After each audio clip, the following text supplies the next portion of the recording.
His destiny is already set. It is not for us to decide. Cassian Andor was never meant to be a hero. No lightsaber, no Jedi training, just a man trying to survive. But in the ashes of oppression, something changed. In the Season 2 finale of Andor, everything comes full circle, leading us directly into Rogue One, and revealing a truth hiding in plain sight. Cassian's journey wasn't random. It was the will of the Force. The Jedi are gone, the Empire rules unchecked, and the dark side of the Force, under Palpatine, cast a shadow across the galaxy. But the Force always seeks balance. We've seen this before. When Darth Plagueis tried to manipulate life, the Force responded with Anakin Skywalker, a child of prophecy. Now, decades later, as the Jedi remain scattered and the Sith reign, the Force moves again.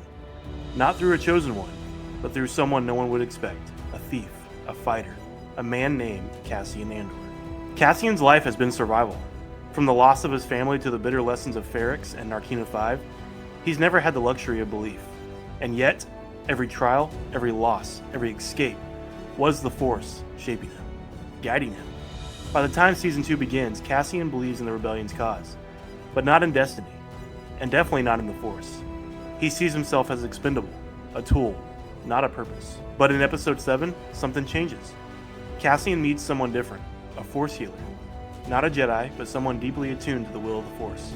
She tells him he's important, that he's being guided, that he's a messenger.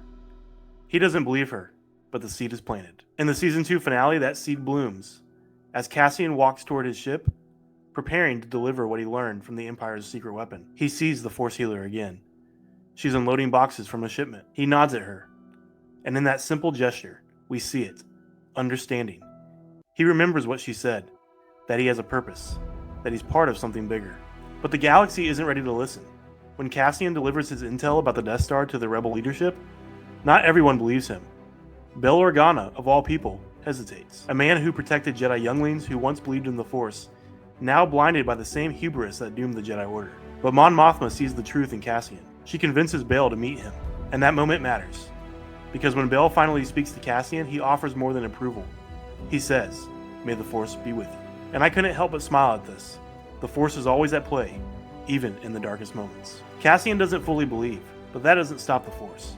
It moves through people who do believe. Nemik, the healer, Mon, Bail, and later in Rogue One, Chirrut, an embodiment of the faith. Cassian never had to wield the Force.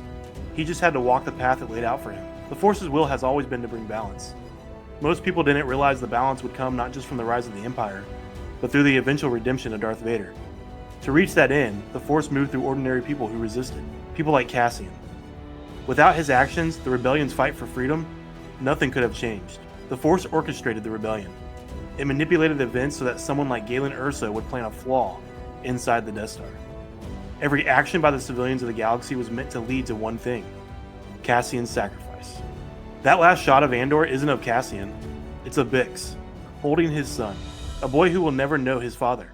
And yet, he exists because Bix let Cassian go, because she understood his path, his purpose. It's tragic, but it's right.